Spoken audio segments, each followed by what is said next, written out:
listening to The Starting Zone, a podcast about World of Warcraft and the people who play it.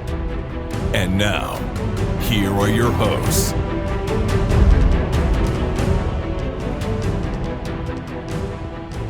Well, hello and welcome to The Starting Zone, the podcast about World of Warcraft and people who play it. Today is January 22nd, 2024, and my name is Spencer Downey. Thank you so much for listening and subscribing to the podcast. I'm joined today, as always, by my co-host, Jason Lucas. Jason, how are you doing this fine Monday?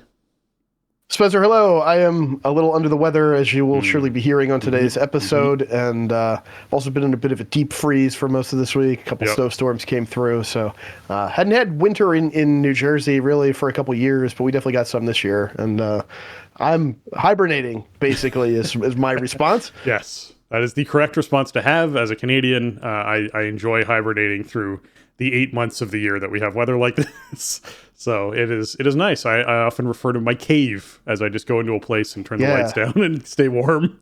Yeah, that sounds really nice.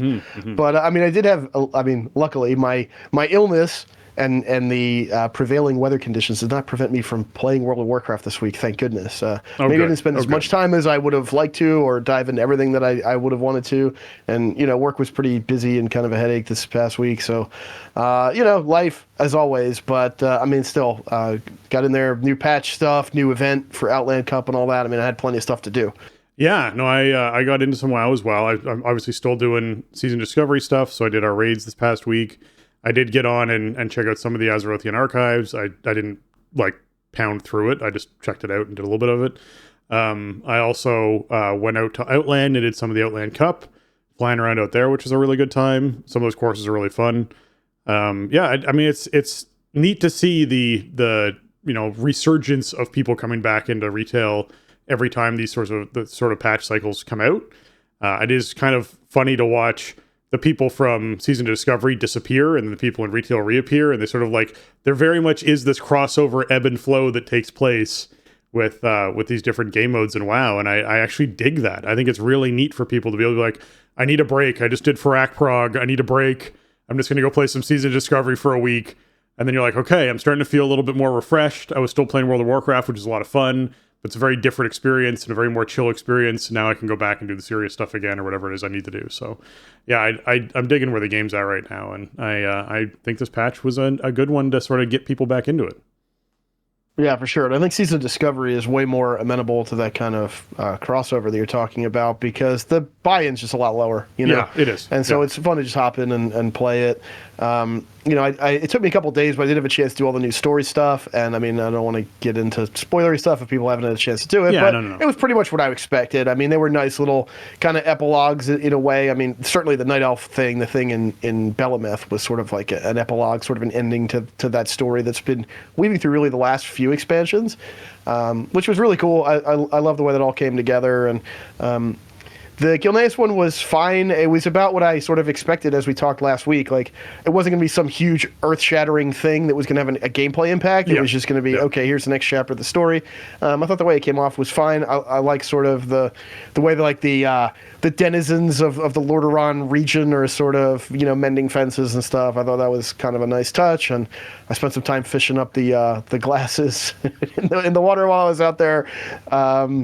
But yeah, that was. It took me a couple of days to get around to that because I was just busy and I had other stuff going on, and also wasn't feeling great. But I did like it. It's just none of the stuff was really super earth shattering. There was sort of that nice little bridge there with Virenov. There's that little cinematic that was cool.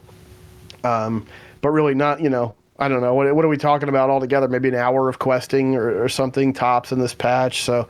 It's not a lot of new stuff to do, but it's important stuff, right? Yeah, I thought it came off nice. Yeah, and some cool stuff with Greymane too. There was a stay a while and listen that I caught in Valdrakken there with him and Spymaster Shaw. So that was cool. Yeah, and whenever him and Shaw can get a chance to chat, it's always fun to sit in on.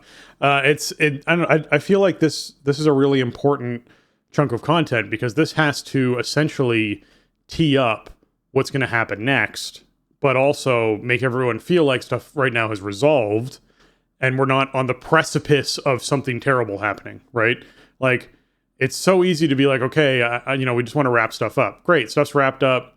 We're, sort of covered on what we need to know for this storyline. But to know how to tee up something for what's happening next without leaving people on like a massive cliffhanger for, 8 months, whatever it ends up being, right? Yeah, is an important thing to be able to do, and it's not an easy thing to do. So I think they do a good job at being like, yes, I think the mending fences is their way of kind of like moving towards, hey, we're all going to be working together in some way, and everyone needs to be on the same page, and we have to kind of be sure that there's at least communication happening inside all of these areas to be able to make sure that these peoples can come together, and there isn't like, the last time these people were together, I was pretty sure that they weren't getting along over something.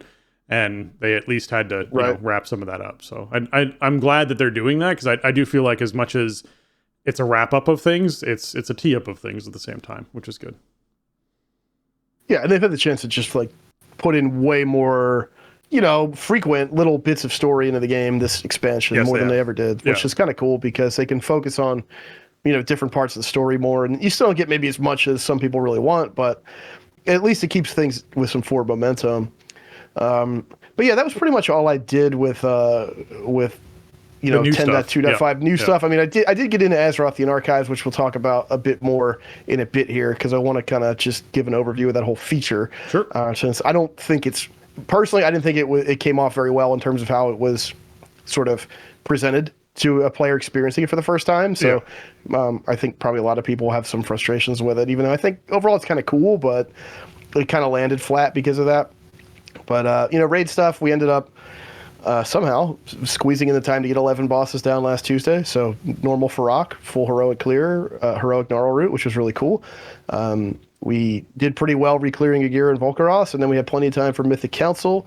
I managed to kind of piece together the group that I really needed in terms of making sure that I had my high throughput Boomkin on the team. I had 5 healers, I had 2 Augvokers, and right away we started having really good pulls, and we ended up getting it by the end of the night. So we got 4 of 9 prog, which was really awesome. I don't know exactly how many pulls it took, but it wasn't absurd. So it just kind of shows you where my team's tolerance for stuff is, where it's like stuff that's like mildly hard, they start kind of getting, a little bit sick of quickly. We ended up only having 2 raid nights this week. I didn't have signups for last night to do Mythic, and I have been feeling pretty crappy. So I wasn't keen to like try to piece together something last minute or beg people to sign up or like sign up and just do silly stuff. So it was only a 2-night week, but still super productive. Getting that Mythic boss prog, getting 2 vault choices on the Mythic track for the week, and unlocking council loot for people's pools, even if we don't end up re-clearing it every week. As long as we can get through Gnarl Root and Agira, then people have a shot at, the Pip Trinket or whatever at Mythic, so that's really cool. I thought Keystones were pretty good last week, but again, it was one of those comps that I couldn't, or it was one of the affix combos that I couldn't participate in, right? It was afflicted, so I just gotta hope that somebody can hit it, because Warrior can't do anything with it. But still, I mean, I got up to like 29.45 rating, so I think I tacked on about 30 points or so last week, just kind of slowly working my way up. I think I'll crack 3K this season without really trying. I'm not sort of looking at, okay, what keys we have available? Oh, I need this one for rating, let's go do that, let's push it. It's just whatever people want to do, whatever seems like fun. I think the dungeon pool is still feeling really good. I'm enjoying going in there and just like capping out my aspect crests and just hoping maybe a cool drop shows up for somebody and just having fun with it. Thursday when Outland Cup started, I logged in and I just slammed that start to finish. Got all golds, got all the stuff from that, the title and all the cosmetics, the stuff from the vendor. Ended up with 42 badges left over. I think the change to the intro quest is actually really good, because you have to do all the races, but you're going to probably do that anyway. You get 80 badges for doing that, and there's only like 155 badges of new stuff on the vendor this time, so that's not too bad, even if you're not somebody who's going to sit there and try to plow through all golds. There were a couple kind of dicey ones. There was one in Auchindoun that took me a while. There was one in Hellfire, actually, the Razorthorn Ridge one. That was pretty dicey, because the collision around the big thorns that come out of the ground is way wider than it looks. Yeah, so that was a little tricky. Yeah. Yeah, that was, that one was a little, but you just gotta, the thing with that is you just gotta hit it low, man. If you think you're not low enough, you're probably wrong. Just get lower. And the one at the Ecodome, actually, I think it was reverse Ecodome, was a little bit rough, because it's just hard to see where you're supposed to go. You got to fly through like the rivets in the dome or whatever over and over again. There's like these purple things that you fly through, and it was hard to see like where you were going after that. So that took a little bit of practice, but overall, I thought it was fine. I enjoyed it. I thought some of the race setups were really cool, and I thought the timers were pretty fair. So I've enjoyed doing those cups. Only other thing I've noted did this week, another BFD run with the DJ's crew over on Wild Growth, and nice.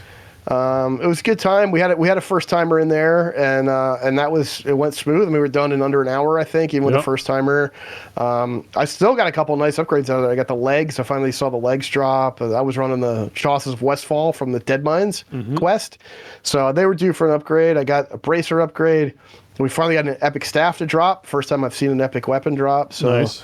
That was cool. We only got a couple weeks here before Phase 2 starts, but hopefully I'll get a couple more BFDs in. There's still a couple pieces I'd like to grab just to have them and maybe kind of use for 25 to 40 leveling, or who knows, maybe even 40 quote-unquote endgame. But I'm going to miss BFD. It's a fun little raid. We know for sure that Gnomeregan's going to be 10-man now, which is great information to have, and I'm glad they're sticking with the 10-man concept. Yeah, I just hope that they create a route and a path through that place that feels really good and is direct. I really am fearful of we got lost. Now, something they did with BFD is they put teleports in, which I think was great, putting that teleport in to BFD, and having a repair person there too is also a really nice thing they did. So I'm hoping that one way or the other, they're like, okay, we recognize that if someone wipes or dies and they run back, we don't want to have an experience of spending 30 minutes trying to find the group, or someone having to run back to try and find the person and guide them all the way through to get back to where we are. We should put in, checkpoint load in and teleport spaces to be able to help people get through this place, because that was one of the reasons why Gnomeregan is one of the least run dungeons, is because it's just a pain to run. It's hard to find your way through it. So I think that is a challenge for them to overcome when it comes to putting together a 10-man version of it. So I'm excited to see what they do with it, and I just hope that that's one of the biggest things in their mind when they're doing it, is let's not have people get lost during this whole thing.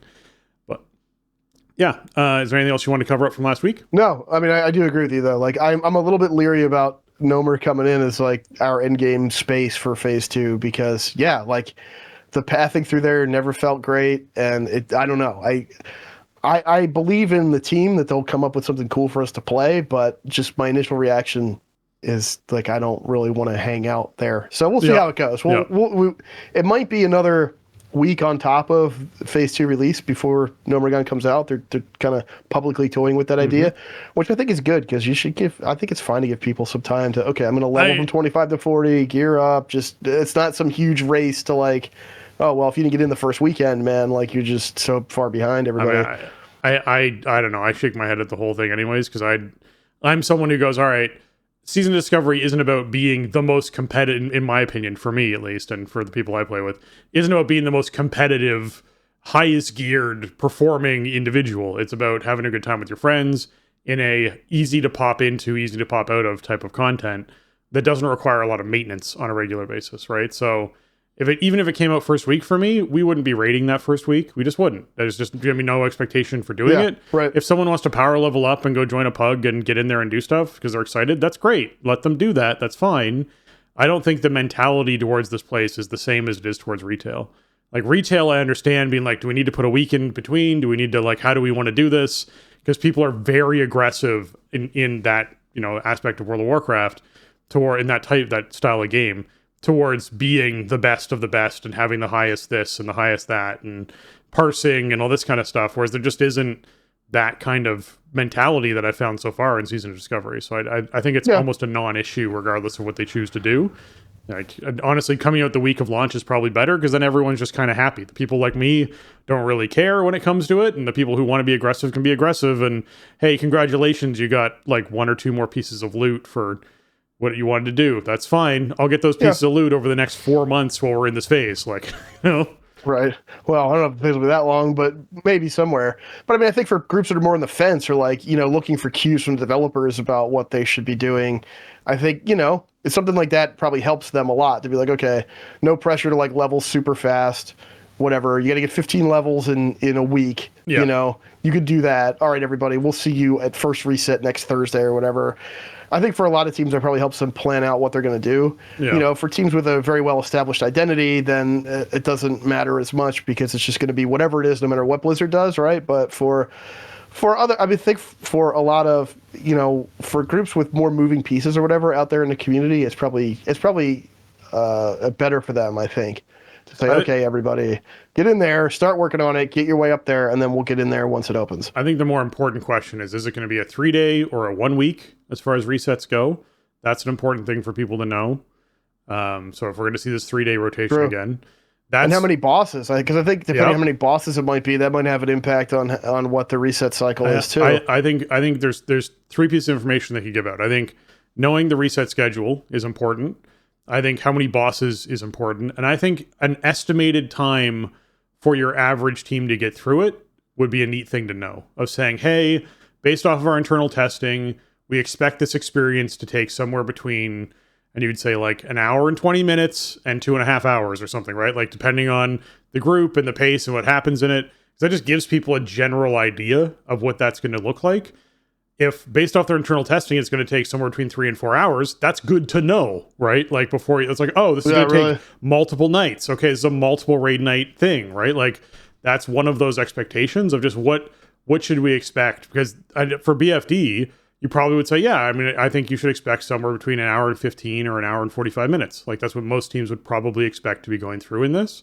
Once you're, you know, geared enough to be in there. And if you're not, you're still wearing greens and whatnot, you haven't gone to the auction house and bought a bunch of stuff, you haven't crafted your gear and whatnot, yeah, you'd expect it to be a bit longer than that. But I think those are nice pieces of information they can get out there to people. And if they do, great. But the reset schedule to me is the big important one because that lets people plan their raid nights and what they want to do with raid and, you know, what people's availability is and how long those raid nights need to be is an important thing to know too. So that's all helpful for folks if they can manage to get that to us. All right, with that, let's hop into what's going on this week in World of Warcraft.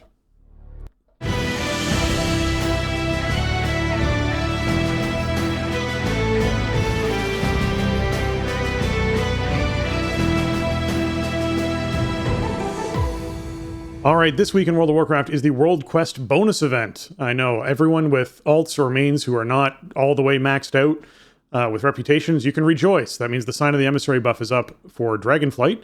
So reputation gains from World Quest are increased by 50%. This also applies to previous expansions. If you're someone who wants to go back and get Legion bonus bags, you can go back to Legion and get yourself some extra reputation and get all of the goodies because they had a ton of mounts and pets and stuff back in Legion out of those bags just from doing World Quest tours back there as well. There's a quest to complete 10 World Quests in Dragonflight, which gets you 2,500 rep to the major faction of your choice, which includes the Loam Niffen and Dreamweavers now, which is amazing that they've rolled those in. So if you're someone who's trying to catch up with any of these, you can. I'll probably take Loam Niffen because I never did finish it because I got to the point where there was just no one down there doing quests. And I was like, this is not how I want to spend my time at the moment. So I'll probably take that. I'm close. Like this might actually put me over if I do it this week. So that shouldn't be too hard to do. That's one free rank, right? 2,500 rep is a free rank. Yeah, and I think that's the biggest thing, I guess, for people who didn't play much in Season 2 or really didn't play Dragonflight very much at all until now-ish, until Season 3.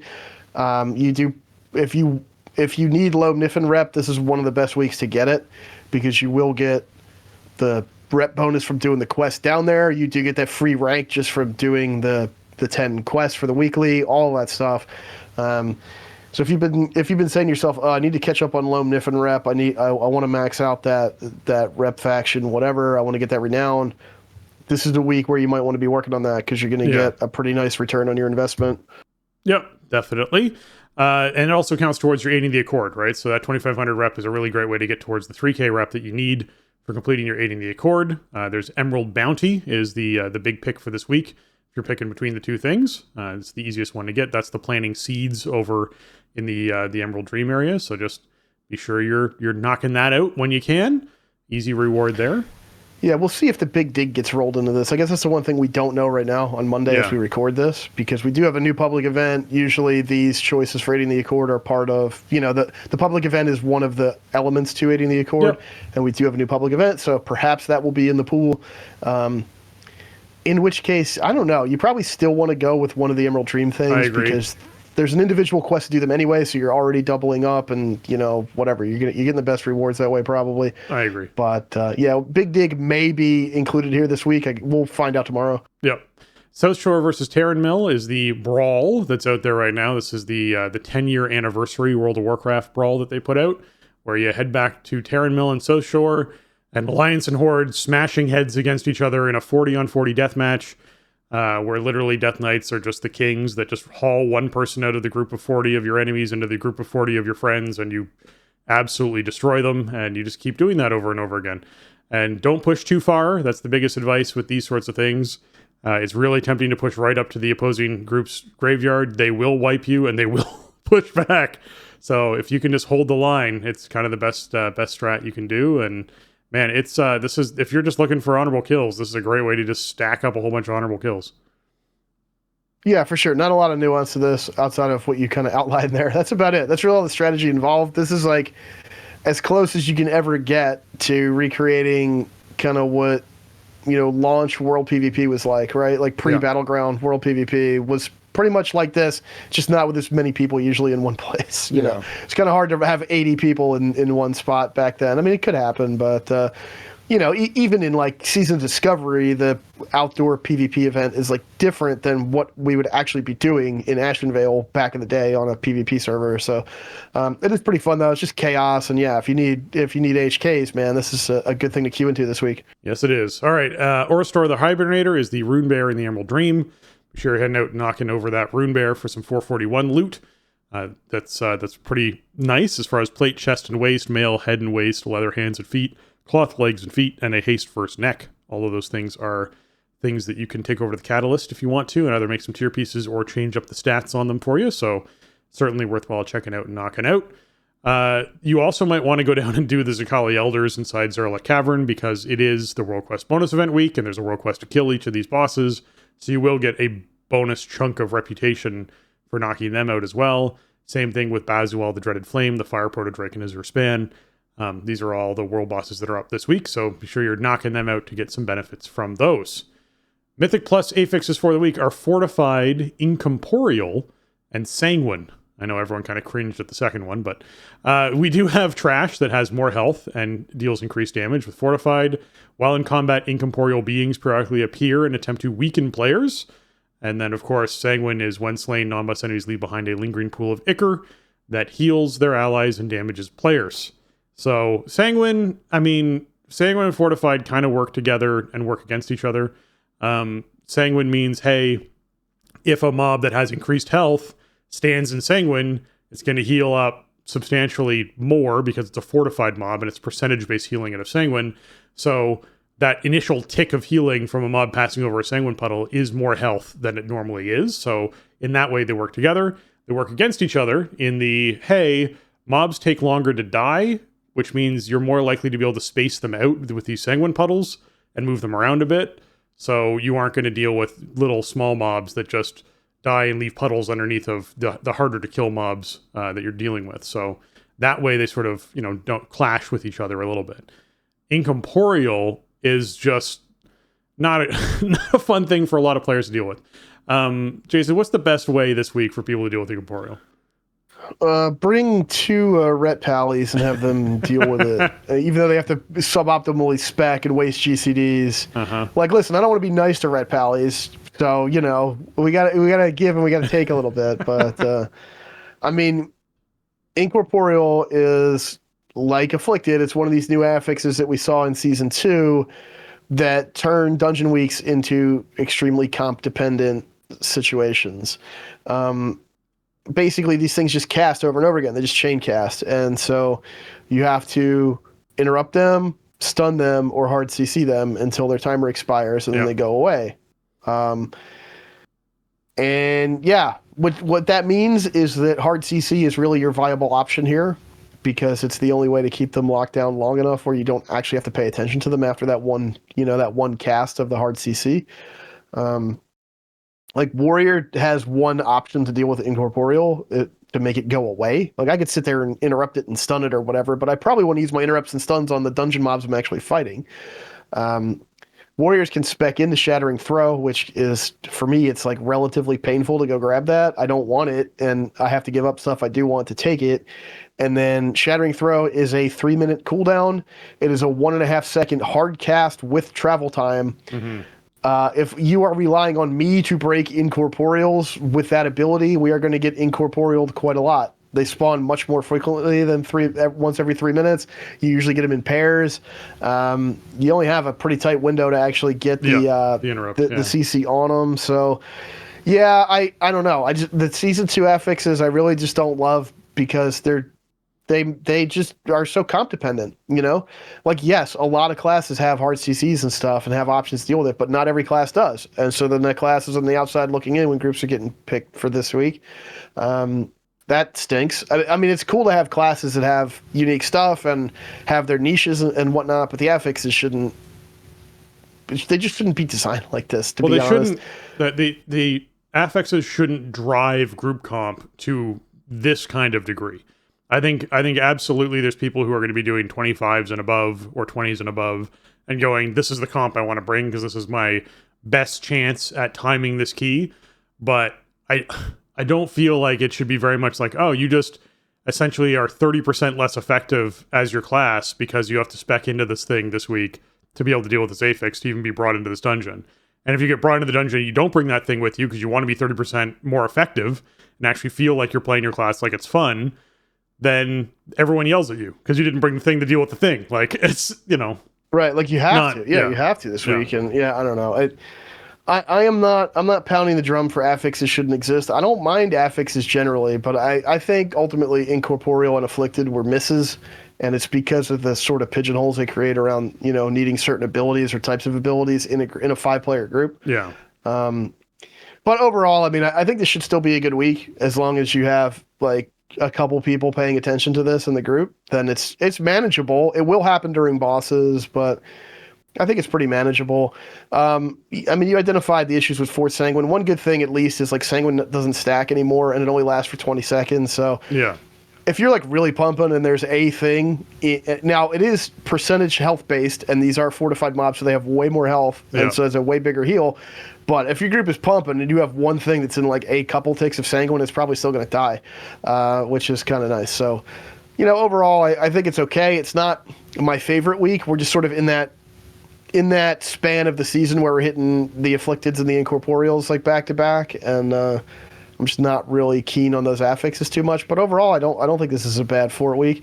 Sanguine's not going to happen on bosses, Incorporeal is not going to require to use abilities that you're going to use during a boss fight, right? So I guess that's better than Afflicted, because you might want to use that cleanse or whatever on a boss fight, but you're probably not going to want to use like prison or something on a boss fight, right? Like you're just killing the boss usually.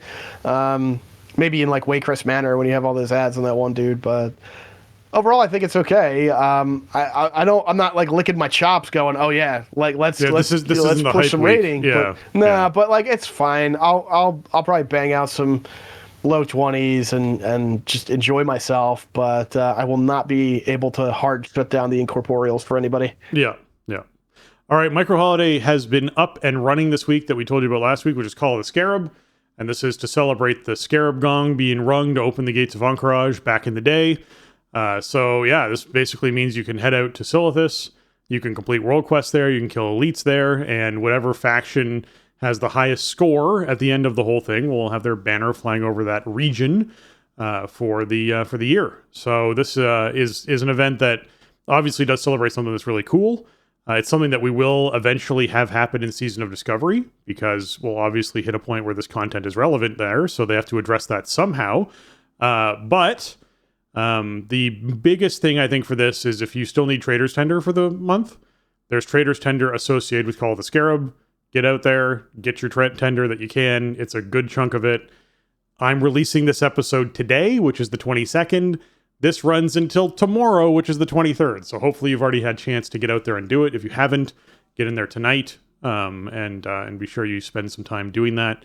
And yeah, it's certainly worthwhile. Get some tender for it. Okay. Outland Cup is going to be live through January 31st. And so if you're someone who wants to participate in those races, then you can. That is going to be 13 races across Outland on normal, advanced, and reverse variations. You can earn your Azerothian badges and spend them at Mazda in Valdrakken to be able to buy some rewards. If you complete all of them on gold, you get the Outland Racing Completionist achievement. Title, with the gold Outland Racer title. Sorry, this is what I was thinking about.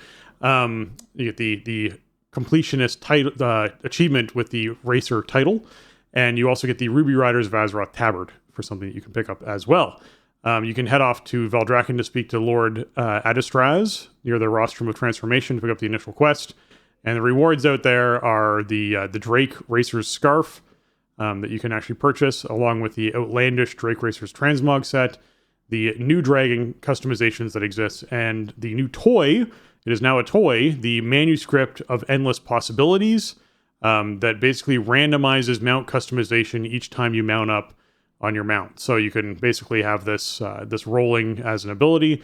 They had put out Linksy put out a blue post about this saying, "Hey, Dragon Riders, we've heard your concerns about the Manuscript of Endless Possibilities, and we'll be changing it to an account-bound toy. While we get that change ready, the option for the Manuscript to be purchased will be disabled for the next few hours. Any characters who has the Manuscript of Endless Possibilities purchased before the change will automatically be given the toy. So just keep that in mind. This was a simpler solution for it, and now everyone can have it on all of their characters once they've earned it on one, which is great." Yeah, I'm not sure that change is live, or if it is, then you have to do something that I haven't done, because I checked last night, and it was still...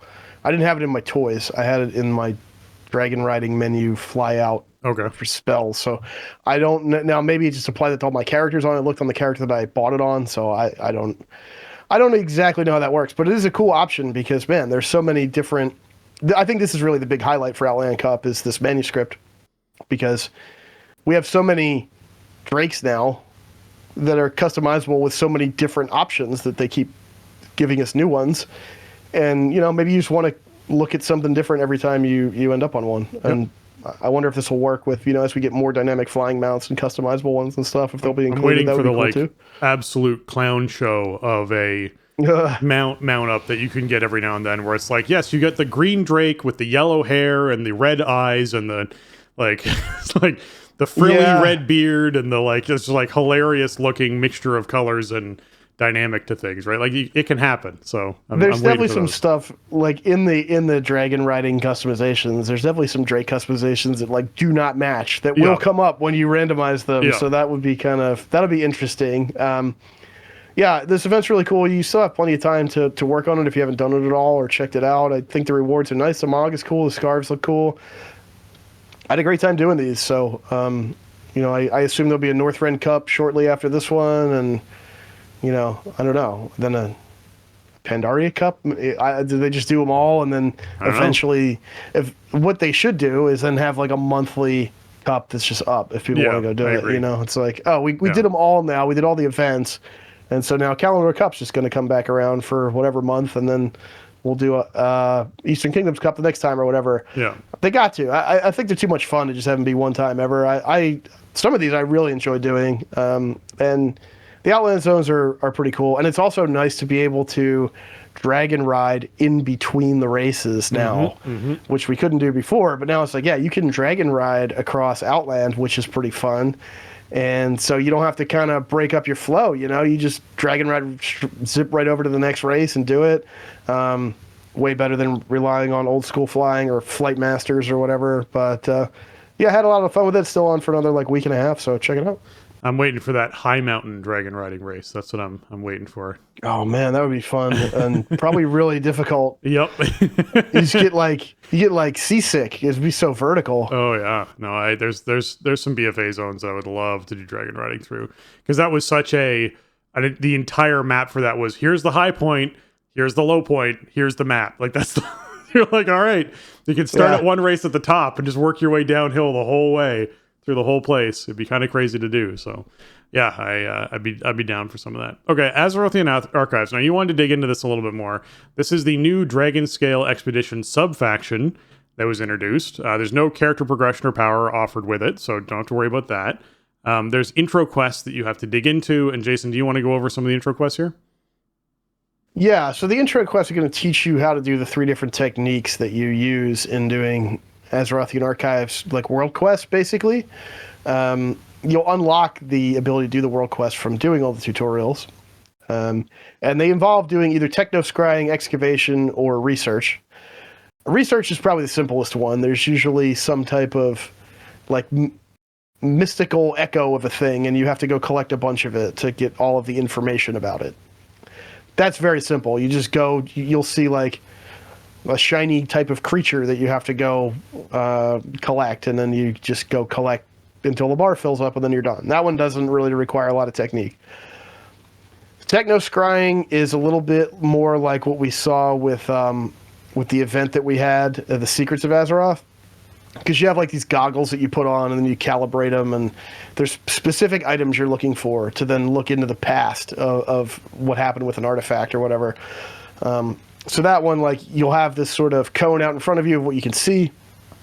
There'll be this little ping that goes out sort of in the direction of where your target is, and you'll have like a treasure map that appears at the bottom of the screen. It fills up as you get closer to where X marks the spot. It'll show you sort of your progression percentage, which represents like how close you are to the item. And then the item will have like a highlight, like an outline around it when it's in your field of vision. It can be kind of tricky sometimes because it's like a blue cone that comes out of your goggles, and so everything gets kind of washed out. And I found it kind of hard to notice the particular item sometimes. Excavation is cool, but it's kind of weird, and I don't know if the quest was bugged initially when I went to go do it or what, but like stuff just wasn't working right. I ended up like going to Valdrakken and enabling war mode and then coming back out to do the tutorial because I just couldn't get anything to happen. Yeah, phasing is, that's I don't know if it was like if it was stuff was phased out or what, I don't know, but what happens is there's an orc shaman that you talk to, and she creates like an earthquake, and then there'll be these excavation spots.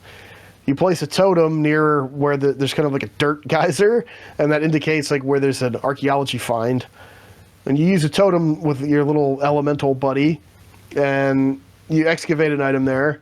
And then the little ones you can kind of just dig up. Then there's bigger ones that you have to be cautious with, and you have to click your totem to channel the elemental force at it, but then you don't want to damage the item, so there'll be other little elementals of like an opposing force in the nearby area. You have to like run through those to counteract it. It's sort of like a balance board kind of UI mechanic that shows up at the bottom.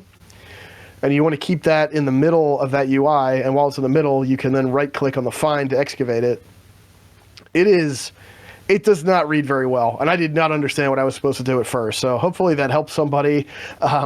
Like you want to get your elemental channeling at the bigger find, and then as soon as you can right click on the find, do that, and you'll watch the excavation bar start going up.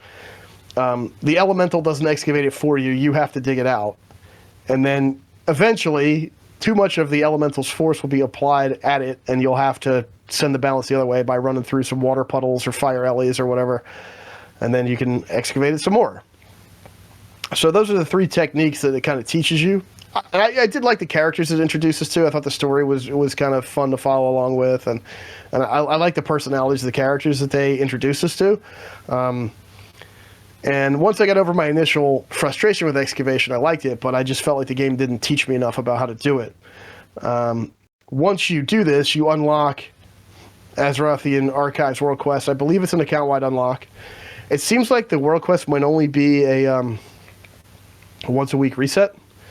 Maybe twice a week, but it's not like you're going to be checking in every day to get these. It doesn't seem like, at least with 7 days worth of data so far. And when you get to the area where a world quest is, you'll have to either techno-scry something, excavate something, or research something. And you get some Azerothian Archives rep, and you get some mysterious fragments, which is the currency for the Azerothian Archives vendor. So that's kind of your whole your whole reason for doing this is to collect mysterious fragments to buy stuff off the vendor, basically. There is some other stuff you can earn through gameplay with around the Big Dig event, and some other stuff, but that's like the main thing that you can sort of grind up here is to get your mysterious fragments and then buy stuff off the vendor.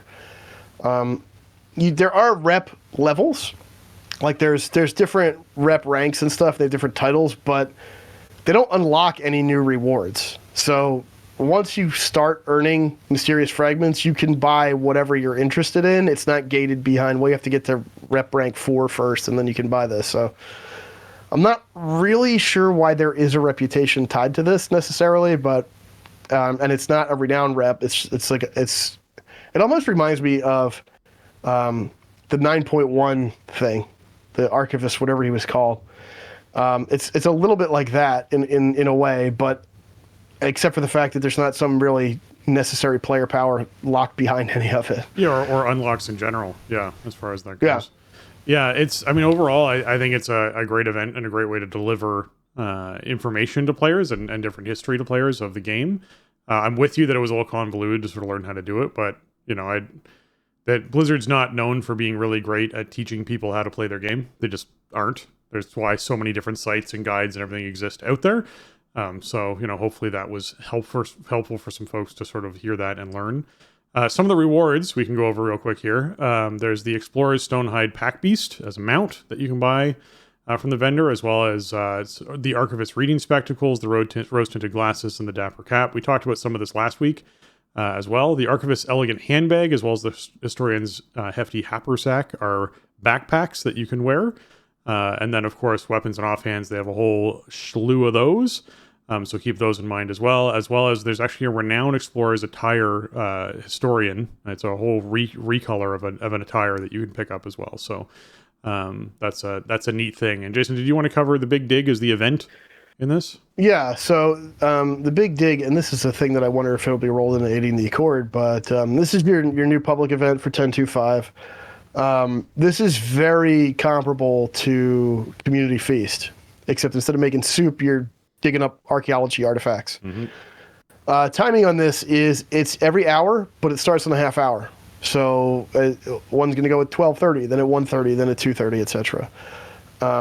This is also always in Azure Span, much like Community Feast. It's a little bit northeast of Iskara is where Trader's Rest is, and that's where you'll see it set up. And so it works really the same way as Community Feast. Like, you'll stand near the main NPC, Edward Dallengriggy or whatever his name is, the undead guy. He's pretty funny, actually, but he'll give you tasks to do, and you'll have to either like click on stuff in the environment or go talk to an NPC and bring some item back, or perform these various tasks. As the shard of players fills up the bar, you get different rewards. You get like satchels, but I think it randomly rolls a satchel, and you can keep getting them for as many times as you can fill the bar in 10 minutes. It's not like, say, Time Rifts or Super Bloom, where you get 3 of them and they kind of graduate in power, and then that's it. So if you have a really active shard, you could maybe get quite a few bags, and they have mysterious fragments in them. They have pieces of one of the Renowned Explorers Attire recolors, the Excavator set, which is sort of like a greenish thing. It's kind of nice looking. And yeah, after the 10 minutes are up, you get attacked by this event boss. It's like a Rylak kind of thing, like a Shadow Flame. It's kind of like a ghost. I don't know. It's something defending Trader's Rest, right? It's like the spirit of the thing. And so you kill that, and you get a whole bunch of mysterious fragments, and you have a chance to get the clay scale Hornstrider mount from the event boss. So some other stuff there to chase from doing that. I did this once this past week. I didn't really have a lot of time or interest in like grinding it out, but I thought it was fine. It's fast paced and it's relatively short. I think the fact that it's once an hour is for something that's such a short event. Maybe it'd be like every half hour or something, but especially considering how expensive a lot of the vendor stuff is. Like, this is not, if you want to buy out this vendor, like, you are not going to do that in a week. They're counting or on this like, being an event that it lives in the game for a while, that people are participating in, for sure. Yeah, for sure. Yeah, there's a lot of stuff to buy out. It's real expensive. I mean, overall, I thought the Big Dig was okay. I mean, I did it late in the week.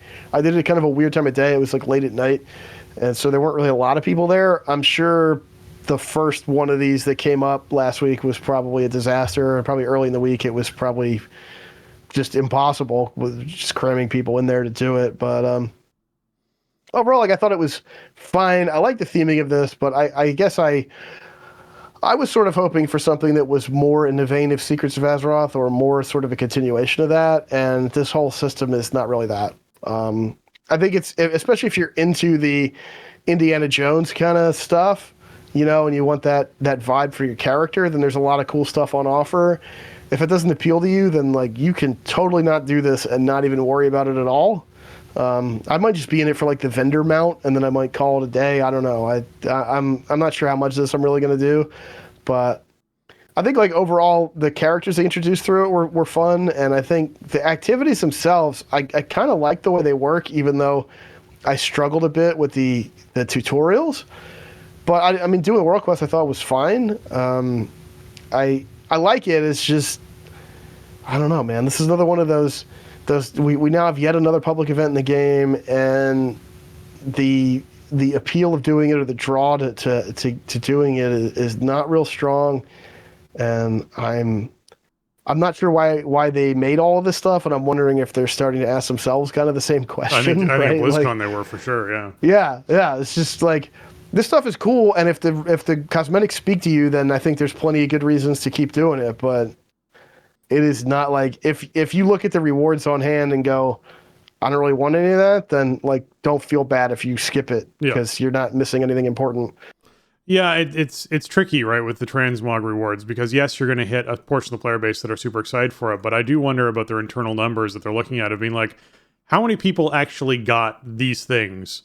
How much time did we actually spend developing all of this stuff? Was this worthwhile actually putting the effort into, or is this our way of sort of hearing what the players are saying of, we aren't interested in this content, right? Give us something different, and find a different way to deliver these rewards, or find more ways to earn the currency to be able to actually get these rewards done. Like, tack currency onto world quests. So you have the world quests that aren't just for the currency. They're, you know, you get a green item plus a currency plus reputation, like that, you know, tack something in there so that you can actually get additional currency towards buying these rewards up from tasks that people do enjoy doing. Because that's kind of the tricky thing that's happened with all these events through this expansion, is there's been so many of them, is there's always these things attached to them as far as cosmetic rewards go. And if they weren't something that super interested you, do those cosmetic rewards just sit as a, you know, only 1% of players or 2% of players actually have this thing kind of reward, because no one really wanted it, right? And it's one of those, well, if we made it more accessible, more people would have gotten it, but is that also worthwhile,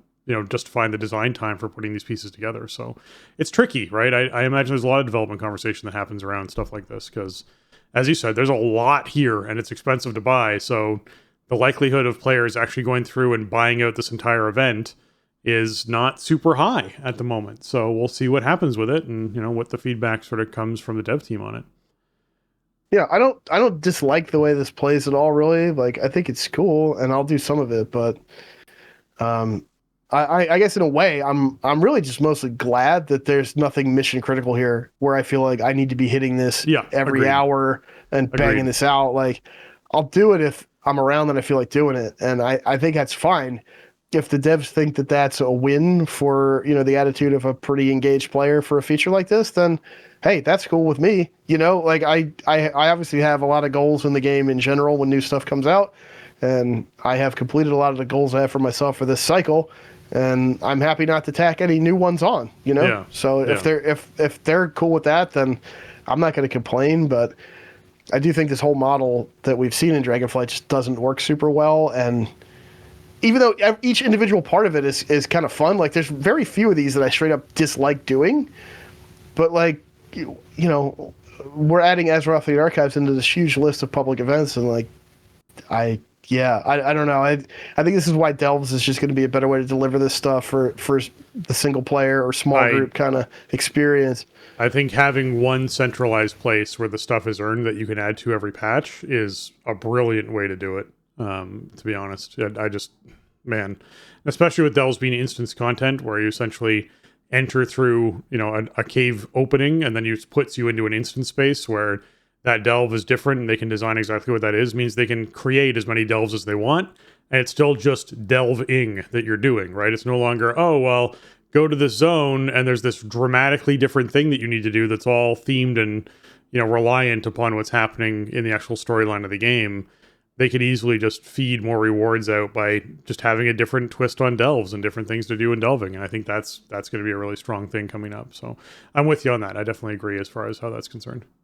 Also, people be able to do it at their own pace. Yeah. And that's a frustration I've had with these public events is like, sometimes I want to do stuff, but I just missed the timer by a little bit or whatever, And I guess when I really think about it, having those timers is essential to funneling the population in for these events. Yep, it is. Because if people could just start them whenever they wanted to, then you would never have sort of that critical mass of population to make the event feel good. You need people standing around waiting for the timer to pop, which I think that's why we just don't need these types of things. Yeah. Move them into a thing that players can control more and all that. And also it reads much better and simpler to new players, returning players, whatever. There's like a feature that they go explore. There's not this stuff all over their map, all with different timers ticking and like what am I doing? When am I doing it? What matters? That's definitely how I see it. I think centralizing all of this makes a lot more sense for players to be able to actually adapt and learn and be able to pick up how to do it. Because being able to even just, as inside our show, say, hey, be sure you're doing your delves this week. There's this cool thing happening with delves, is a lot easier to describe than being like, hey, be sure you do this world event that took place a patch and a half ago this week because there's this thing that's associated with it that you could get this, special reward from. That's brutal for a lot of players. Right. So, or like specifically do the world events from last patch, but don't worry about the one from this patch. And if you also need some other stuff, do the one from 3 patches ago. Exactly, if you need something at this level, like it's just a lot to navigate. And I don't know. I don't want to like trash Azeroth Archives because I don't hate it. I do think there's some cool stuff about it, and I had fun doing it this week. I'll do some more this week coming up, but like. I don't know if we need stuff like this. Like, it's not. I don't think it's really. Yeah. We're at the point where we've decided this isn't the delivery system that we think is best for us. Is really what it comes down to, right? So once they've hopefully figured out a better thing, and delves might be that, great. And I think the point's gotten across when it came to them at BlizzCon that they probably went way overboard and way overdid this type of event and mechanic happening. And, this Azeroth Archives was probably developed and tested and working internally like a year ago. So, it was coming out this way regardless. They weren't going to change it from what it was, once right? It's all done, like, what are you going to do? Throw it in the trash? Exactly. Like, it doesn't make sense not to put it out, but I feel bad because I feel like I'm just kind of, ragging on the new event. But like I don't hate it. I don't feel like I really have or need to go do it. And I don't know if that's good or bad. Yeah. Yeah. Well, we'll see once the content drought starts to hit again, where your priorities end up, because it might be something that you end up, cranking through regularly because you just want to complete everything. So we'll see. All right. Hot fixes for the week. We have 2 different rounds. We had a rounds of tuning, then we had rounds of actual class stuff, and we had rounds of class bug fixes. So as far as the class bug fixes go, they resolved an issue for shamans, causing ancestral defense talent to increase the area of effect damage taken as opposed to reduce it. I think just taking more damage because you spec into a talent that's supposed to reduce it would suck on a regular basis and be pretty obvious to people once they start checking. Yeah, Shaman have been a little squishy this expansion overall, and stuff like this is certainly not great. It's like, of course, obviously, Shaman have a talent that's making them take more damage. Yeah. Glad they fixed this one. How does something like that even happen? That's so weird. It's a weird one. I don't know if someone just missed a percentile, a positive negative aspect or something, but yeah, there's an issue there. As far as dungeons go, inside Waycrest Manor, they fixed the Heartsbad Triad. They had an issue where one of the auras for the sisters could just linger on players after they lost the iris. Yes, this is one of those bosses where something like that can cause wipes, so I'm glad that they're fixing and tuning those little problems that pop up like that. Not a fun boss to have that happen on. Yeah, especially when it's Tyrannical week, and that boss can get real gnarly on as you start scaling up Tyrannical. I want to point out another thing that they fixed in Dungeons last week, which was that Afflicted Souls were being treated as players for a lot of mechanics, including like bosses would be hostile to the Afflicted Souls and would like kill them. That wasn't really intended, but they fixed it, but not all the way. And also, like, Afflicted Souls were doing stuff like soaking up smart heals and whatnot, which could actually be okay because you can full heal them and make them go away, but like they're not supposed to work like that. No, and I'm not sure if they completely ironed out all the bugs with Afflicted Souls in 10.2.5. So that was kind of funny though. There were some videos and some other accounts of people running into weird interactions with Afflicteds last week because they were hostile to enemy NPCs, right? And so then all kinds of weird stuff was happening. They fixed at least part of it, so hey, why don't we just shut Afflicted off? That'd be okay. I mean, or give Afflicted Souls player abilities. They can like give heroism for us or buff us or something in some way. Yeah, there you go. Like, hey, just, we cleansed your poison. Take that new dungeon AI and throw it into the Afflicted Souls. There you go. Yeah. That would be kind of fun actually if you got some kind of big benefit from clearing an Afflicted. If you cleared the Afflicted and they literally like came in and helped you for a minute, that would be cool. I'd be down for that. That'd be awesome. So everybody would love speccing into their cleanse in order to assist with that at that point. So yeah, it would help. As far as travel goes, they removed the Battle for Azeroth Pathfinder requirement for dragon riding in Kul Tiras and Zandalar, so you can now actually dragon ride there properly. There was a weird thing with that requirements preventing people from doing it, so yes, you're now able to do that. So wonderful. I'm glad. So there was a thing that this made me think of that I'm glad that you brought this up because I wanted to mention this in the show this week. Because like obviously we saw a big change to the game last week, right? Worldwide dragon riding. You can dragon ride anywhere you used to be able to just fly. It makes the game feel way more dynamic and way more fun to play. And then, I was thinking back to like I saw this fix come through and it's like, okay, the Pathfinder was causing problems with Kul Tiras and Zandalar. And I was thinking about how Pathfinder was introduced originally, which was in Warlords of Draenor, and it was controversial, right? They were never going to put flying in Warlords of Draenor. That was going to be the idea, was there's just no flying. We don't need flying. Flying is bad for gameplay. It makes the game worse, and we're not going to have it. And so we're going to hold out as long as we possibly can before we add it. And then people didn't like that, and we kept waiting, and there was nothing about it. Then finally, they're like, okay, well, if you do all this stuff, then you earn Pathfinder, and then you can have flying in this content. And then we sort of saw Pathfinder. It persisted for the next few expansions and sort of became less and less of a hurdle all the time. But what I was thinking of was, if you remember old interviews with the devs and everything, they described flying as like the worst mistake they ever made, and they wish they could go back and put the toothpaste back in the tube, so to speak, and never have had flying. And I felt like that was a battle that the devs fought against themselves and against players for so long. And maybe the solution was something like dragon riding, which is such a philosophy shift of like, what if we made flying not like a shortcut around playing content, but just something that's awesome in and of itself and that is really fun to do, and then design the game with the idea that people are using this feature. And I feel like them getting out of their own way with flying is a huge win for Dragonflight. It took flying came in 2007, right? So it took like 15 years for them to get out of their way about like being their own worst enemy with flying, and instead just use it as an advantage to making cool gameplay.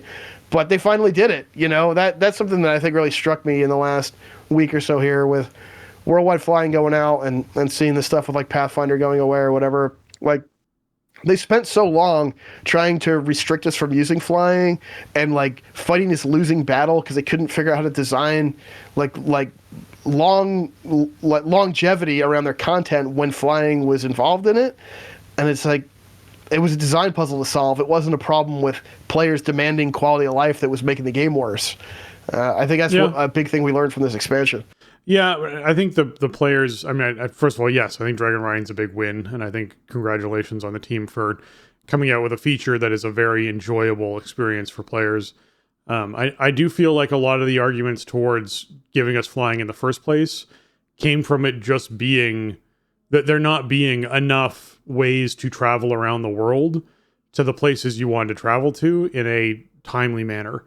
I think they could have done more opportunities with having an airship that players jumped off of that passed over zones, with doing all sorts, cannons that people could fire themselves out of to get to a place. Like, just so many other fun ways to move players around content that's out there in the open world that would have, way back in the day in 2007, would have been totally viable. and been something that, because it already existed, there already was big airships flying around that you could hop onto and off of from content, and there already was, cannons you fired yourself out of from Darkmoon Faire or whatever. Like, so I feel like there were solutions back then to, hey, here's a way to help players move and get around a zone quickly, that they just didn't take advantage of or put in or do anything with. And flying was honestly like the easy answer to that problem. I think it would have been cool to have a cannon network that you fired from location to location to location to get to where you wanted to get to, and could essentially, end up wherever you wanted to in the map, and it would take a little bit longer to get back, but you could just hearth back whenever you want to get back. That to me is a good solution to that problem. And I'm sure they went over a lot of these sorts of options back then, but I just feel like flying was the easy answer. And at least now, as you said, it's become more of its own feature as opposed to just a convenience inside of the game, which I think is good to see. All right, class tuning, that's coming in tomorrow. Lots of classes getting some buffs tomorrow, so be sure to check out all of the patch notes for everything about your class. But we'll highlight some of the things here. Blood Death Knights get Bone Shield buffed up by 10%. Frost Death Knights have all damage increased by 4%. And Holy Death Knights have all damage you and your pet's abilities deal increased by 4%. Of course, none of this is going to apply to PvP, right? Because they'll have their own wave of PvP tuning that's going to go in there. But, yep, DK's getting themselves some nice buffs. Feral Druids, same sort of situation. You got Rip damage up 10%, Rake damage, periodic damage up 5%, Primal Wrath up 10%, Feral Frenzy up 5%, Lunar Inspiration up 10%, Rampant Ferocity up 25%. So all these things getting buffed up. They nerfed a bunch of the mana costs of Restoration Druid spells, Swiftmend, Wild Growth, Regrowth, Efflorescence, Grove Guardian, all reduced as far as the mana cost goes. They worked their way through here, man. Survival Hunters got 4% more damage. Holy Paladins, Shield of Righteousness damage by 30%. Consecration damage by 30% for Holy Paladins, making sure that they're bringing that same damage the other healing classes are. Retribution, getting Wake of Ashes by 20%. Truth's Wake by 28%. Seething Flames by 28%. Blade of Justice by 20%. Final Verdict by 10%. These are huge Retribution damage buffs. Like, huge Retribution damage buffs. So, Ret Pallies rejoice when it comes to that. Holy Priests, they did the same treatment they did with Holy Pallies. A whole bunch of your abilities got damage buffs so that you actually are a little bit more competitive, including Smite's damage was increased by 30%. It's crazy how much damage that is now. So just keep that in mind. Holy Priests are going to be pumping. And they didn't actually specify that this was PvE only. So Holy Priest, that might also be damage done in PvP. Keep that in mind. Typically, they sort of flag things for if it's just being balanced one way or the other. They did say that the following classes were underperforming in group content and PvP, which means that some of these buffs apply to both. So you could have some big damage coming in from some of these healing classes in PvP. Just keep that in mind. Shadow Priests got themselves damage buffs as well. Restoration Shamans getting damage buffs to bring them up in line, as well as all healing increased by 5% to get them back in line with other healers as well. I know Resto Shamans have been suffering a bit lately, so glad to see some changes for them. Arms Warrior damage increases. Protection Warrior. Vanguard now grants 40% increased stamina, up from 35, so 5% more stamina on that. And Ignore Pain absorbs 5% more damage, so just factor that in for your protection warriors as well. So, man, oh man. And then they go into the PvP stuff in these patch notes as well. All this will be linked in the show notes. You can dig in to see exactly what's going on. I will say that Moonkin armor got nerfed in PvP. That's something to think about. And the amount of damage required to break the Mass Entangle and Entangling Roots was reduced by 75%. Was reduced to 75% from 250%. So roots are going to break a lot easier. Just keep that in mind for all those druids out there. And for folks who are fighting against druids out there, you'll be able to get out of those roots a lot easier. Oof. Jason, any words on these buffs? Yeah, I mean, there's a lot of tuning changes here. And yeah, it's pretty much buffs across the board, right? Yep. And, I kind of talked, I think it was last week or maybe the week before, about how we haven't seen a lot of raid tuning overall. Like, obviously, we saw some targeted nerfs at Mythic Tindral last week, which was kind of overdue, probably. It seems like they're just going the buff the players route, which I'm okay with. I think it's fine because I mean these are some pretty significant buffs on a bunch of specs. I'm glad to see the Ret Paladin buffs come in. I happen to run with a lot of Ret Paladins, and so when I see a spec that I'm usually carrying 2 or 3 or 4 of get this kind of treatment, like you had to use the word carrying, didn't you? You just had to use carrying as the word that you're doing there. I just mean like in overall in the group comp, yes, I know. They're high contributing players, but like this is a huge net gain for my raid group. I like Feral getting some buffs. I don't have anybody running Feral, but maybe influencing people to give Feral a spin is kind of interesting. I think also the priest buffs look really nice. If on the warrior side, the protection stuff, this is so minor, man. I don't feel like I'm ever having, like, am I in a situation where if I just had 5% more stam, like that would have gone better? Or if Ignore Pain had just absorbed 5% more damage, I would have lived through that. It's like, that's not really how it works. It's more of a shift for healers than it is for you. It's more of a, hey, over the span of a fight where you use Ignore Pain multiple times, you've taken this amount less damage, which equates to this amount less healing required for you, which means this amount like mana back on healers, or smart heals going to other players who might need it. Like that's really what that change does. Yeah, I mean, I feel like it's almost like just sort of a change to entice people to try the spec or something. Like it's relatively minor, especially with where we're at this point in the expansion, being in a late season. We're 2 months plus into that season. We're geared up. The stat inflation is real. We have a ton of throughput. So I don't know. I'm going to take whatever buff you want to give me. I'm not going to complain about it, but I don't know that I'm going to feel these tomorrow once I log in and start doing stuff. But I'm happy to see a long list of class buffs like this, and I'd like to see some more. Yeah, I mean it's nice. I think it's gonna be fun for a lot of teams jumping in this week and hitting that content. Yeah. Okay, Follower Dungeons went live last Tuesday, and a little bit after, maybe 2 hours or so after it went live, maybe more like 3 or 4 hours after it went live, a hotfix came out because Blizzard recognized they forgot to do something, which is actually change the experience back to where they wanted it to be. So a hotfix went out. If you played Follower Dungeons in the first few hours that the patch was out, you might have noticed that you were not getting the experience that you really should, or it wasn't really worthwhile doing. Now, what was happening was your experience gain was reduced by 20% per follower, right? So if you and a couple of friends were going in, maybe you were reduced by only 40% because you had 2 of the NPCs with you.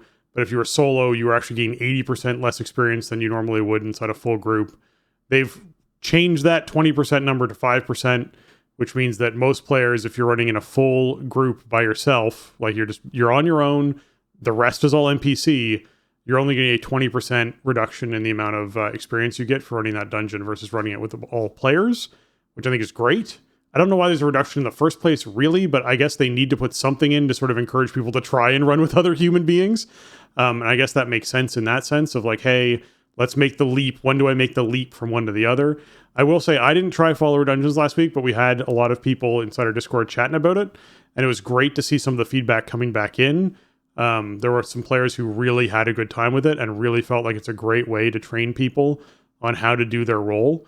If you're someone who's a healer, you really do learn how to, heal a group inside that situation. If you're a DPS, you learn the flow of following a tank and, respecting who's pulling what and where and when.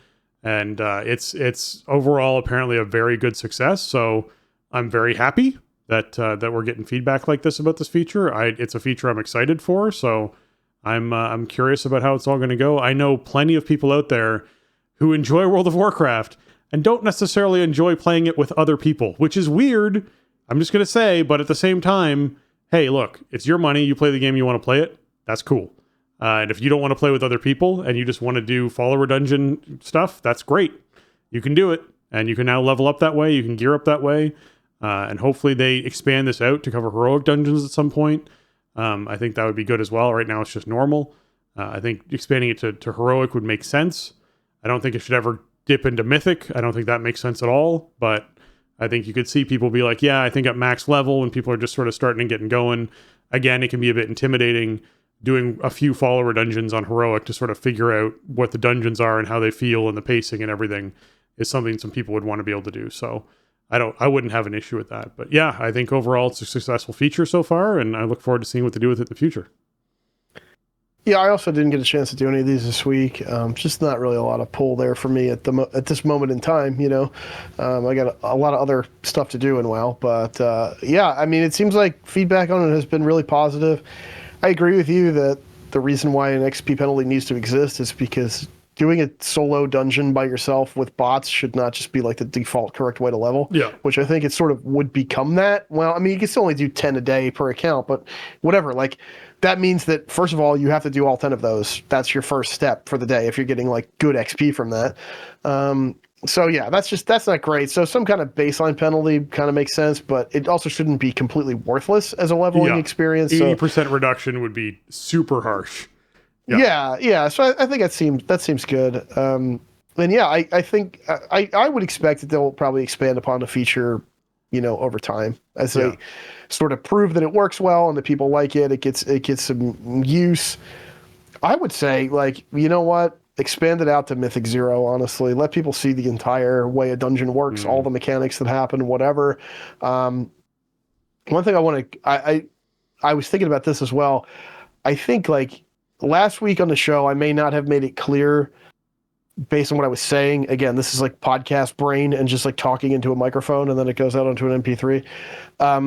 You do not get like vault credit or like choices towards your vault from doing follower dungeons. But if you get in there and do some follower dungeons and you feel good about doing follower dungeons and then you decide to queue up for some heroic dungeons with other players, then that's like your on-ramp to getting stuff in your Great Vault, right?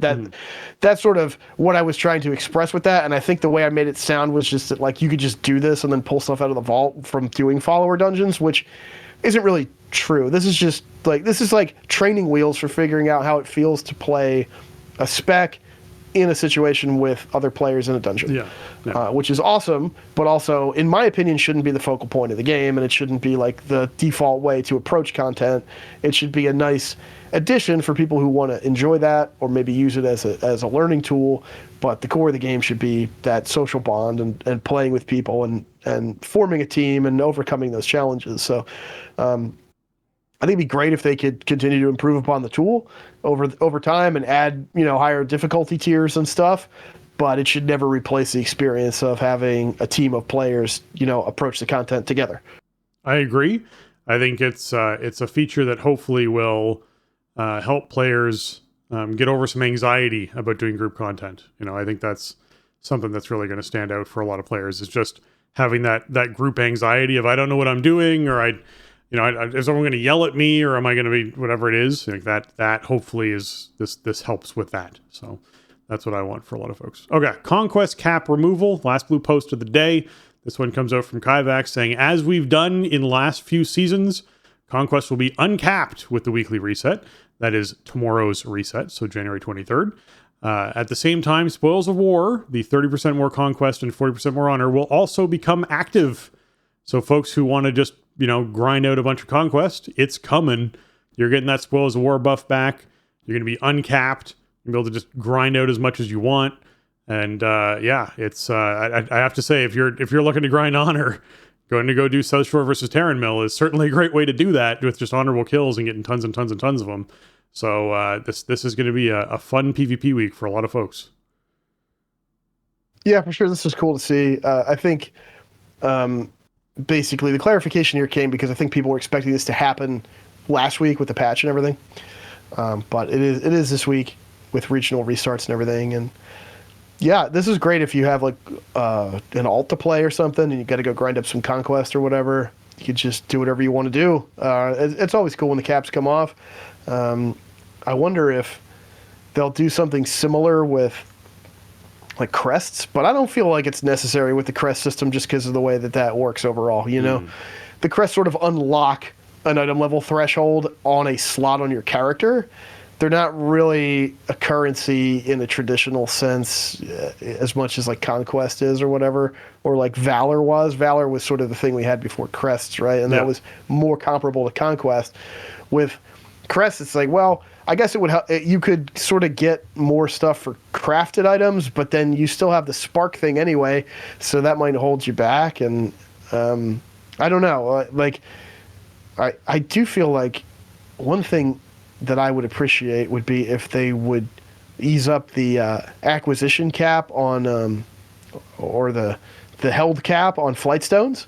I feel like I bonk into that 2,000 cap on Flightstones really fast, and then sometimes I get like, it's reset day, now I have 2 or 3 pieces I want to upgrade, then I upgrade them, and now I have no Flightstones, Yes. and then I bonk into the 2,000 cap, and then I'm getting no Flightstones, and I think 2,000 is just a little low on that, so I wonder if they'll adjust that as they're going in there and adjusting the caps. Probably not, but I do think that number needs to be 3,500 or something. Like, I do think it does, because I've run into the same case even for me of bumping up against it, not even noticing I bump up against it, then going to go do upgrades and realizing I'm sitting at the 2K and being like, oh, how long have I been at 2K? I didn't even realize. And then doing the upgrades and now I have none. And you're like, wow, okay, like I upgraded like a piece of gear, 2 pieces of gear, and now I have no Flightstones. It would be nice if, that was a higher, I agree, if that was a higher number, it would be, I don't see the problem with it necessarily. So yeah, it'd be nice if they increased that up there. Okay. Well, have you got anything else you wanted to mention here, Jason, before we move into the last part? No, I mean, that's all we got for this week. I mean, I guess the only thing I would say is I wonder, we probably won't, but what if we see some 10.2.6 teases this week? I mean, it's only Monday afternoon here as we record, so well, who knows? Traditionally we've seen sort of PTR start getting going the Thursday, the week after a patch drops. And we know we're getting something called 10.2.6 with a Jolly Roger on it. So I don't know. Maybe we'll find out more about that this week. That would be exciting. But we're going to get something on it soon. But I guess that's my big question mark for the week is, are we going to hear about that? I am also curious as to what's going to be coming out this Thursday. That tends to be when we get information like that. So we'll see what happens. We'll talk about it next week on Monday. All right, with that, I want to take a moment to thank our patrons. They contribute a ton to our show and help us to improve on the content we create. Today, I'm going to give a special shout out to Alianas, Arajian, Celine, James, Kapawi, Max, Shorel, Rager, and Vestman. Thank you so much for everything you contribute, and thank you to all of our patrons for all that you give towards the show. We really appreciate it. It keeps us up and running. And we got 2 new patrons this week, Chris C. as well as Skazgrin. Thank you so much, the both of you, hopping in, supporting the show over at patreon.com/thestartingzone. If anyone else is looking to hop in and support the show as well, help pay the bills on hostings and postings and tech upgrades and maintenance and all that kind of stuff, that really does help. So thank you so much to all of our patrons. It means a lot. You can, as I said, find it over there at patreon.com/thestartingzone.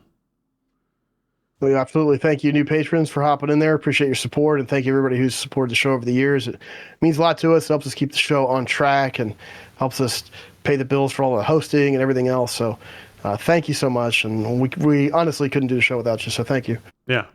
If you've enjoyed this episode, another great way to support us is going over to your iTunes, your Apple Podcasts, and leave us those 5-star reviews. They really help us out. They help us raise up those charts and more people find the show. And we love reading them here. This one comes in from Mads from Denmark, entitled My Go-To WoW Podcast. Simply the best WoW podcast out there. Being a player that goes and comes back to this game from time to time, this is my go-to WoW podcast. Started playing in the US, Korea, and EU beta. This game will always have a special place in my heart, and these guys share that love. Best regards, Mads, Denmark. Thank you so much, Mads. We really appreciate these, especially the international ones are very cool to get. I love looking at the graph, even of the small information we can get about who grabs our podcast, because there's so many podcasting apps out there. But Apple is kind of like the king when it comes to these sorts of, it's the benchmark that everything's sort of measured by when it comes to podcasting. Although, Spotify is getting up there too. And looking at the analytics for where things are downloaded from, it's always neat to see stuff overseas. We have a strong listener group in Australia, strong listener group over in Europe. It's really neat to see that. And you certainly have had a storied WoW career if you started playing in the US and then in Korea and then in the EU beta. That is quite the WoW internationalism that you have going on. So thank you again for leaving us the review. We really appreciate it and looking forward to reading some more reviews on the show. Absolutely, man. Thank you for taking the time to write in and let us know. We appreciate it. And yeah, that's amazing. Playing since beta. predating me by quite a bit, I guess. But yeah, always great to hear from the international audience, and we appreciate it so much. So thank you for taking that time and dropping that review, and glad you liked the show. Yeah. That's going to wrap up episode 615 of The Starting Zone. If you want to check out the show notes for this episode or leave us a comment on the show, you can head on over to thestartingzone.com, the official website for the Starting Zone podcast. If you want to contact the show and leave us your feedback or ask a question, you can email us at thestartingzone@gmail.com or reach out to us on Twitter at thestartingzone, or you can hop into our Discord server that I mentioned earlier. That's thestartingzone.com/Discord. We'll have a button that you can click there that will pop you into our Discord server, and you can join up. So have some conversation there and share your ideas and let us know how follower dungeons are going for you or what your latest big Mythic Plus achievement is. We had a few people in the past week accomplish some pretty cool things in Mythic Plus, getting that 2,500 rating or getting other achievements done. So congrats to the listeners who are getting that stuff done. And it's always a fun place to share in everyone's love for the game over there in Discord. Okay, if you want to get your hands on some TSE gear, you can find that at TeePublic. That's teepublic.com/stores/the starting zone. You can check out all the designs on shirts and mugs and stickers and all that kind of fun stuff. And Jason, if folks are trying to find you, where can they find you on the internets? The place to find me is always over on Twitter. You can find me over there at Shieldwald. Always talking whatever I'm getting into around WoW and other stuff. You can also find me over at twitch.tv/Shieldwald and youtube.com/Shieldwald. Video channels have been a bit quiet lately, and they'll probably be quiet this week because, I don't know how much I can talk all night while I'm playing WoW. So I might be no streams this week. Maybe. We'll see how I feel tomorrow or whatever. But normally streams are like Tuesday, Wednesday, Sunday at 7:30. Sometimes some other stuff for SOD a little bit later. So come say hi over there as well. Nice. Trying to find me, you can find me on social medias on Twitter at Spencer_Downey. Or you can find me over on Twitch at twitch.tv/SpencerHD or youtube.com/@SpencerHD. And as always, you can always check the show notes at thestartingzone.com to find all those socials and connections and links and any of that stuff you're trying to find. It's all over there on our website. And with that, for Jason and myself, I want to say thanks for listening and jobs done.